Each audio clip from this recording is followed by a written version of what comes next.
Welcome back everyone.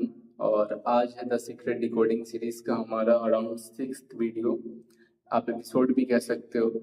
और आज हम डिकोड करने वाले हैं द सीक्रेट ऑफ रिलेशनशिप, मतलब लॉ ऑफ अट्रैक्शन का यूज़ कर हम अपनी लाइफ में रिलेशंस के सारे प्रॉब्लम्स को कैसे सॉर्ट आउट कर सकते हैं एंड एक बेटर वे में अपनी लाइफ को कैसे स्पेंड कर सकते हैं, या फिर ऐसे लोगों को कैसे अट्रैक्ट कर सकते हैं जिन्हें हम अपनी लाइफ में चाहते हैं। तो पिछली वीडियोस अगर आप लोगों ने नहीं देखी तो अब मैं यही कहूँगा कि आप ज़रूर देखें। इससे आपको ये पता चलेगा कि इन वीडियोस में जो भी वर्ड्स यूज़ हो रहे हैं, पैटर्न यूज़ हो रहे हैं, वो यूज़ हो कैसे रहे हैं या क्या प्रोसेस है। ओल्ड जो भी प्रीवियस वीडियोस हैं उसमें उनको अच्छे तरीके से इलेबोरेट किया गया है एंड समझाया गया है। तो आज हम सीक्रेट को द डिकोड करने वाले हैं। इससे पहले आप लोगों को मैंने बता रखा है, जो भी न्यू व्यूअर्स हैं जो फर्स्ट टाइम इस वीडियो में विजिट कर रहे हैं, मैं उनको बता दूं, मैं सिर्फ और सिर्फ इस वीडियो में इस बुक की समरी नहीं बता रहा हूँ, मैं इसको कंप्लीट अच्छे तरीके से समराइज करके बता रहा हूँ। लॉ ऑफ अट्रैक्शन की और भी जितनी भी बुक्स हैं, जो भी मेंटर्स हैं, अदर जो भी आर्टिकल्स हैं, उन सारी चीज़ों को मिक्स कर डिकोड करता हूँ ईजिली, ताकि जब आपकी ये बुक पढ़ने की बारी है तब आप इसको अच्छे तरीके से पढ़ो, इम्प्लीमेंट करो और वो आपकी लाइफ में अप्लाई हो सके। तो आज की इस वीडियो को हम स्टार्ट करते हैं। तो सबसे पहले जब ये चैप्टर शुरू होगा, सीक्रेट ऑफ रिलेशनशिप मतलब लव ऑफ अट्रैक्शन, आकर्षण का नियम, जो कि रहस्य है, जिसे द सीक्रेट बुक के नाम से ये बुक है, उसको हम अपने रिलेशनशिप्स को ठीक करने या वैसे रिलेशनशिप्स को अपने लाइफ में लाने के लिए कैसे यूज कर सकते हैं। बेसिकली हम लोगों ने सारी चीजें सीखी, ग्रेटिट्यूड, सेल्फ लव, एंड हम लोगों ने सीखा वो सारा विजुअलाइजेशन का प्रोसेस, राइट प्रोसेस। एंड हम लोगों ने इससे पहले वेल्थ में भी उन चीज को यूज किया है एंड अब बारी है रिलेशनशिप में यूज करने की। तो स्टार्टिंग में ही आपको गाइस देखने को मिलेगा इस चीज में, रिलेशनशिप को ठीक करने से पहले ही सबसे पहले आपको ये देखने को मिलेगा एक बहुत ही इंपॉर्टेंट नोट, जो कि सिर्फ रिलेशनशिप में ही नहीं सारे कुछ चीजों में यूज आपको देखने को मिलेगा। वो ये है कि आपकी जो एक्शंस है और आपकी जो वर्ड है, वो आपके जो इंटेंशन या ड्रीम है उसको बिल्कुल कट ना करे। मतलब आप क्या बोल रहे हैं, आपके अफर्मेशंस, आपके एक्शंस, आपके लाइफ के डिसीजंस, जो आप चीज चाहते हो उसका वो कट या फिर विरोध ना कर रहे हो। अब ये होता कैसे पॉसिबल, इसका एक एग्जांपल मैं आपको देता हूँ। इस बुक में आपको एक स्टोरी देखने को मिलेगी माइक डोली की। उनकी जो एक स्टूडेंट थी, उन्होंने क्या किया, वो अपनी लाइफ में अपने ड्रीम पार्टनर को अट्रैक्ट करना चाहती थी। उन्होंने अपनी लाइफ में वो सारी चीजें की जो विजुअलाइजेशन का प्रोसेस जैसे बताया गया, फिर उन्होंने अप्लाई किया कैसे किस तरीके से वो जो है अपनी लाइफ को शेप दे रही थी, वो सारी चीजों को विजुअलाइज कर रही थी। बट एक दिन सडनली उन्होंने ये रियलाइज किया कि मिस्टेक हो कहाँ पर रही है। जब उन्होंने अपने गराज में अपनी कार पार्क करी तो उन्होंने देखा कि अभी भी कहीं ना कहीं उनके लाइफ में ये सारी चीजें उन्हें बिलीव नहीं हो रही थी। फिर उन्होंने एक्ट ऐसे करना शुरू किया जैसे वो उनकी लाइफ में वो चीजें हो चुकी है। क्योंकि आपको पता है law of attraction and manifestation में सबसे ज्यादा इंपॉर्टेंट ये होता है कि अगर हम उस चीज को प्रेजेंट में नहीं देखें तो वो चीज हमेशा फ्यूचर में ही रहेगी। हमें अपनी फ्रीक्वेंसी को सही करना होता है एट अ टाइम, और उसी टाइम अपने आप को उन चीजों में ढालना होता है। क्योंकि हमारा ब्रेन वो जो है इमेजिनेशन एंड रियलिटी के बीच को डिफरेंस नहीं कर पाता। एंड उसी तरीके से उन्होंने अपनी गाड़ी को जो है एक साइड में पार्क करना स्टार्ट कर दिया और फिर दूसरी तरफ अपने पार्टनर के लिए उन्होंने जगह छोड़ दी। एंड सेकंड थिंग, उन्होंने जो अपनी कवर्ड थी उसमें अपने क्लॉथ्स को एक साइड डालने स्टार्ट कर दिए और एक साइड में खाली जगह डालना शुरू कर दिया।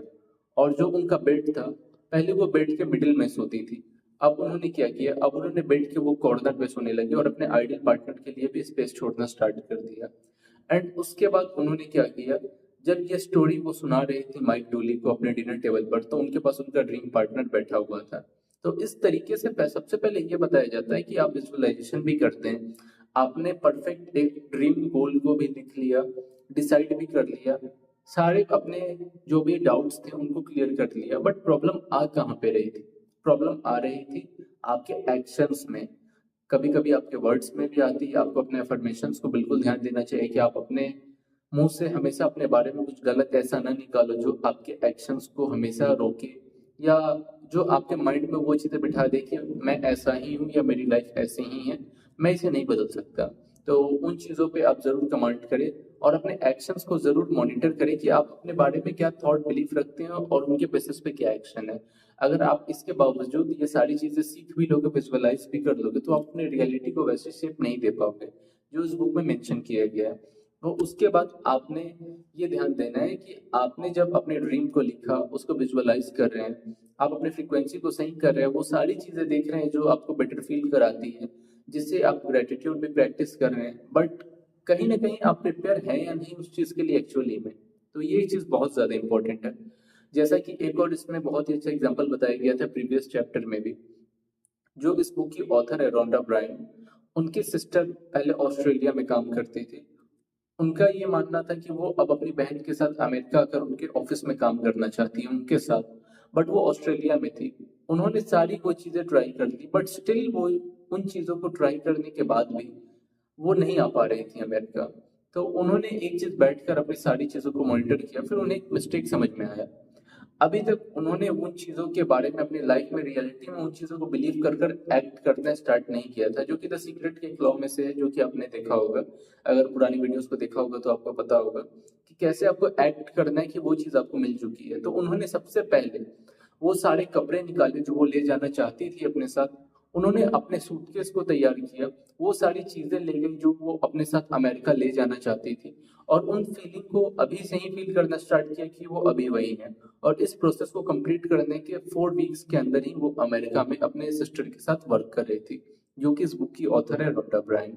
तो इस तरीके से आपको अपनी रियलिटी को भी शेप देना होगा, एंड इसको रिलेशनशिप में यूज कैसे करना है, आपको उन चीजों के बारे में पहले से ही अपने रियलिटी को शेप देना है। और एक उसके बाद सेकंड पॉइंट जो सबसे ज्यादा इंपॉर्टेंट है, जो बहुत ही ज्यादा इंपॉर्टेंट है, जो रिलेशनशिप के इस चैप्टर को अच्छे तरीके से कंप्लीट करती है, वो ये है कि रिलेशनशिप बस यहाँ पे पार्टनर की बात नहीं हो रही है, आपके वर्क प्लेस की बात हो रही है, आप किसी इंस्टीट्यूशन में वहां बात हो रही है, आप अपने सोसाइटी में अगर नहीं खुश हो, या फिर आप अपने सोसाइटी में ऐसे लोगों के साथ जुड़ना चाह रहे हो, या आप वहां जाना चाह रहे हो, तो उन लोगों तक आपको पहुंचाने का ये बहुत ही अच्छा एक जरिया और मीडियम है यूज करने का। और इसमें करना क्या है, आपको सबसे पहले आपको अपने सेल्फ वर्थ को बढ़ानी है। हमेशा आप अगर अपने लिए अच्छी फीलिंग नहीं लाएंगे, आप अपनी अच्छे फ्रीक्वेंसी को नहीं जनरेट करेंगे, उन चीजों को नहीं फील करेंगे जो आपके पास बेटर है, तो आप हमेशा यही समझेंगे कि मैं डिजर्विंग हूं ही नहीं उन चीजों के लिए। एंड मैंने पिछले वीडियो में भी बताया था, आप किसी को वो चीज तभी देते हैं जब वो आपके पास सफिशियंट हो या ज्यादा हो। अगर कोई भी चीज आपके पास कम या नहीं होती है, तो आप दूसरे को वो चीज नहीं दे सकते हो, ना एक्सपेक्ट कर सकते हो, चाहे वो लव हो, रिस्पेक्ट हो, स्किल हो, या हेल्प हो, किसी भी टाइप की। तो उसी तरीके से आपने ये चीजें देखी कि आपके पास वो चीजें होंगी तभी वो दूसरों को आप दोगे। एंड आप जिस स्टेट पर होगे, जिस फ्रीक्वेंसी के लेवल पर होगे, वैसे ही लोगों को आप अपनी लाइफ में अट्रैक्ट भी करोगे। तो सबसे पहले आपको करना क्या है, आपको अपनी लाइफ में वैसे लोगों को अट्रैक्ट करने के लिए खुद वैसा बनना पड़ेगा। आपको अपने लिए सबसे पहले खुद अच्छा फील करना होगा, जो कि सबसे ज्यादा जरूरी है। यहीं से लॉ ऑफ अट्रैक्शन का ये कोर आप कह सकते हो, यही सीक्रेट है कि आपको सबसे पहले अच्छा फील करना है। आप कितना भी आप विजुअलाइजेशन कर दो, एफर्मेशन कर लो, क्लियर गोल लिख लो, उन सारी चीजों को प्रिपेयर कर दो, बट अगर आप अच्छा फील नहीं करोगे, आपका डोपामिन लेवल सही नहीं होगा, तो ये कभी वर्क नहीं करेगी। तो उसी तरीके से आपने यहाँ पे करना क्या, आपको पहले खुद अपने लिए अपने नजर में वो रिस्पेक्ट लानी है। आपको उस तरीके से ट्रीट करना है जैसे आप अपने ड्रीम पार्टनर या ड्रीम लोगों को, जिनके साथ आप एक रिलेशन बिल्ड करना चाहते हो, रखना चाहते हो, आप हो सकता है आपका कोई ड्रीम मेंटोर हो, तो आप उनके साथ जैसे रिस्पेक्ट की भावना, लव की भावना, या कुछ और बेहतर जो आप देने की सोच रहे हो, अगर वो आप उनको देने के लिए दोगे, तो आपको सबसे पहले वो चीज खुद को देनी होगी। देन आप वैसे फ्रीक्वेंसी पे जाओगे और वैसे लोगों को अट्रैक्ट करोगे। अगर आप खुद को ही डिजर्विंग नहीं मानोगे, तो फिर वैसे लोगों के पास आप नहीं मैच कर सकते हो। अगर यूनिवर्स आपको वैसे लोगों तक पहुंचा भी देगी, तो फिर वो आप उनके फ्रीक्वेंसी में नहीं जा पाओगे, ना वो अपने फ्रीक्वेंसी में आपको रख पाएंगे। उसी तरीके से बॉब प्रॉक्टर भी बताते हैं इस बुक में कि वो अपने बारे में इस चीज के लिए करते हैं क्या है, वो हर रोज अपने बारे में ऐसी चीजों को रिमाइंड करते हैं जो उनके अंदर है, वो स्किल, वो टैलेंट, वो अच्छी चीजें। आपको खुद के बारे में उन चीजों को याद करना होगा जो आपके पास है और किसी के पास नहीं। यूनिवर्स ने हर किसी को बिल्कुल अलग बनाया है। एक ब्लैक होल का भी होना उतना रेयर नहीं है जितना आपका रेयर होना है। तो आपको ये चीजें डिजर्व करनी होगी, और आपको ये चीजें रियलाइज करनी होगी कि आप कितने ज्यादा रेयर है। ऐसा हो ही नहीं सकता कोई ऐसी चीज आपके पास हो और बाकियों के पास ना हो। हम इतने ज्यादा रेयर हैं, इतने ज्यादा रेयर हैं, इतने सारे लोगों में हम बिल्कुल अलग हैं, हर इंसान के फिंगरप्रिंट्स अलग है। एंड कोई घाव होने के बाद, कोई सर्जरी होने के बाद, कोई जख्म होने के बाद वापस से हमारा फिंगरप्रिंट्स दोबारा उसी तरीके से वापस आ जाता है जैसा पहले था। और हमारे जैसा फिंगरप्रिंट्स पूरे यूनिवर्स में किसी के पास नहीं है। तो आप सोच सकते हो, बस यहाँ पे तो एक बॉडी टाइप की बात हो रही है, आपके थॉट्स, आपके एक्शन, आपके बिलीफ, हर वो चीज कितनी ज्यादा अलग है। तो आपको अपने बारे में वो सारी चीजें रियलाइज करनी होगी, लिखनी होगी और उसको रिमाइंड कराना होगा कि ये चीजें आपके पास हैं। सबकॉन्शियसली सोसाइटी ने, बैकग्राउंड ने, आपके फैमिली ने, आपके टीचर ने, आपके फ्रेंड्स ने, आपके सर्कल ने, वो सारी चीजें आपके अंदर भर रखी है जो कमी है। अब बारी आपकी है कि आप खुद का हेल्प करो और खुद के लिए वो सारी चीजें रियलाइज करो। जैसा बॉब प्रॉक्टर कहते हैं, ये बात कोई ईगो की नहीं हो रही है, ये बात सेल्फ रिस्पेक्ट एंड लव की हो रही है। तो जब आप उन चीजों को याद करना स्टार्ट करते हो तब आपको पता चलता है कि कुछ चीजें आपके अंदर, कुछ नहीं बहुत कुछ चीजें आपके अंदर है। और आप फिर अच्छे फ्रीक्वेंसी पे जाते हो, अच्छा महसूस करते हो और वैसे लोगों को अपने पास लेकर आते हो। क्योंकि जब तक आप खुद को डिजर्विंग नहीं समझोगे, उन चीजों के बारे में एक्सेप्ट नहीं करोगे, तो वो चीज कभी आपके लाइफ में आने वाली नहीं है। और उसके बाद सबसे इंपॉर्टेंट चीज रिलेशनशिप के बारे में आपको इस चैप्टर में देखने को ये मिलेगा। आप जिस भी चीज के बारे में सोचते हैं, चाहे वो जो इंसान हो या कोई भी इंसान आपकी लाइफ में भी है, तो कोई भी रिलेशनशिप परफेक्ट होती नहीं है, हमें उसको परफेक्ट बनाना पड़ता है। तो अगर आपके किसी फैमिली मेंबर, आपके कलीग, आपके बिजनेस पार्टनर, आपके कह सकते हो और भी जो क्लोजेस्ट वन है, आप चाहते हो कि उनके साथ अगर आपके रिलेशनशिप और ज्यादा बेटर हो, तो आपको करना क्या है? अगर आप उनके साथ, आपके रिलेशन अभी अच्छे नहीं है, तो आपको 30 डेज तक, इस बुक में एक प्रोसेस दिया गया, आपको ये करना है। आपको 30 डेज तक उन चीजों को लिखना है कि आपको उस इंसान के बारे में क्या पसंद था और किस कारण से आपने उनको अपनी लाइफ में आने दिया। तो उन चीजों को आपको 30 डेज तक लिखना है और धीरे धीरे आप जिस चीज पर फोकस करोगे, आपको पता ही होगा ऑब्जर्वर इफेक्ट के बारे में। एंड इनफैक्ट आप जिस भी चीज पे ध्यान लगाते हो, बस वो चीजें होती है, चाहे वो जो, हमारा ब्रेन उन चीजों को प्रोसेस नहीं करता कि आपका इंटेंशन क्या है, आप सोच क्या रहे हो, आप कर क्या रहे हो। अगर मैं आपको कहूँ कि आपको अभी एक बुक के बारे में नहीं सोचना है और वो बुक द सीक्रेट है, तो आपको ये नहीं मोटिव जा रहा है कि आपको द सीक्रेट के बारे में नहीं सोचना है, आपके माइंड में बस ये मोटिव जा रहा है कि आपको द सीक्रेट ही सोचना है। उसी तरीके से अगर जब आप उन लोगों के बारे में ये सोचना और लिखना शुरू करते हो, तो धीरे धीरे वो सारी निगेटिव चीजें मिट जाती है और सिर्फ वो चीजें रह जाती है जो अच्छाई है। और जब आप अच्छाई की फ्रीक्वेंसी, भावना पे होते हो, तो और भी ज्यादा अच्छाई अट्रैक्ट होती है। क्योंकि इस बुक में यही कहा गया है, समान चीजों को अट्रैक्ट करती है। और एक थॉट जैसा होगा, आपका नेक्स्ट थॉट बहुत ही ज्यादा पॉसिबिलिटीज है कि वो सेम हो, जब तक आप अपनी फ्रीक्वेंसी, अपनी फीलिंग्स, इन सारी चीजों को चेंज ना कर दो।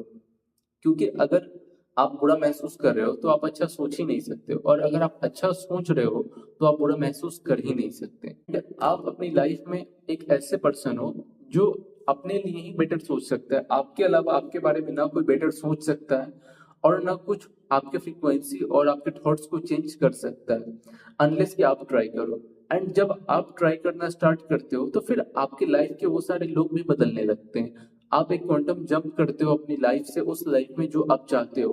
वो सारी चीजें क्वांटम फिजिक्स भी कहती है पहले से मौजूद है, जो आप चाहते हो। इनफैक्ट एल्बर्ट आइंस्टीन ने भी यही कहा है कि टाइम जो है वो एक डिल्यूजन है, सब कुछ पहले से ही मौजूद है।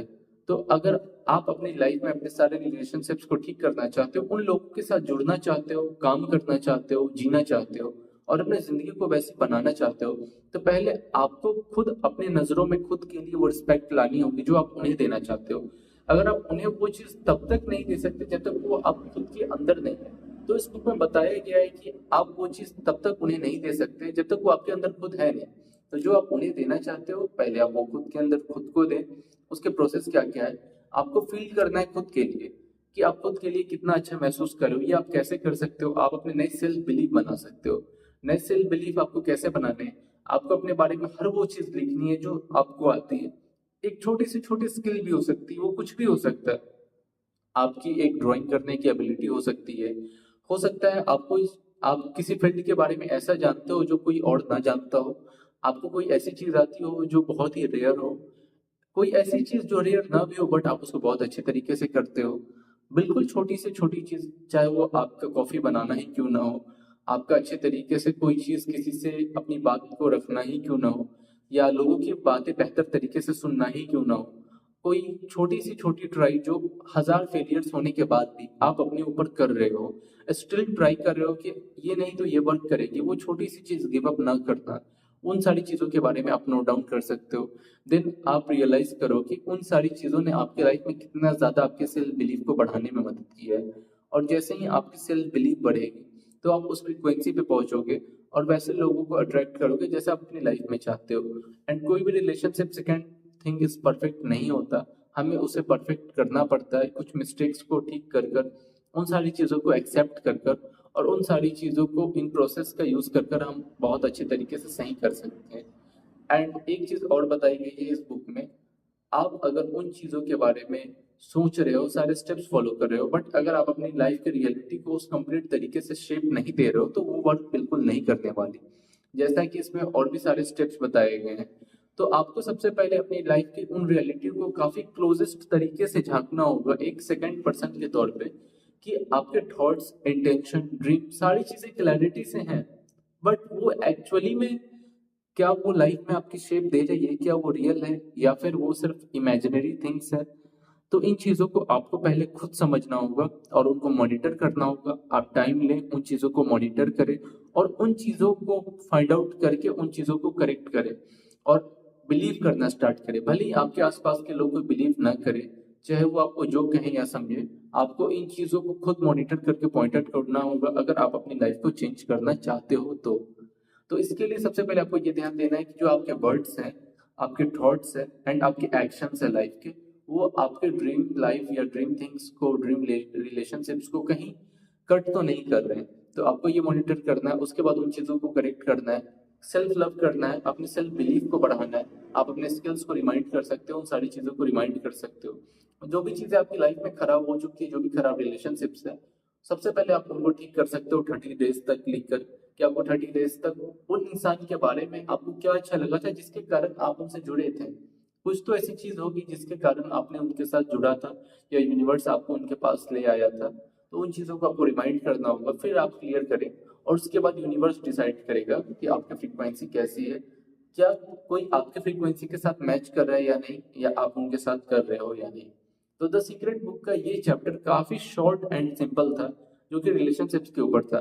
तो अगर ये बुक की समरीज आपको पसंद आ रही है जो मैंने बताना स्टार्ट करी है, तो प्लीज़ चैनल को ज़रूर लाइक करें एंड सब्सक्राइब करें ताकि ऐसे और भी कंटेंट्स आप लोगों तक पहुंचे। एंड कमेंट आप लोग करते हो तो बहुत अच्छा लगता है, मुझे पता चलता है कि मैं जिस डायरेक्शन में आप लोगों के लिए वर्क कर रहा हूँ वो आप लोगों तक पहुंच रही है। इससे अच्छी चीज़ और क्या हो सकती है।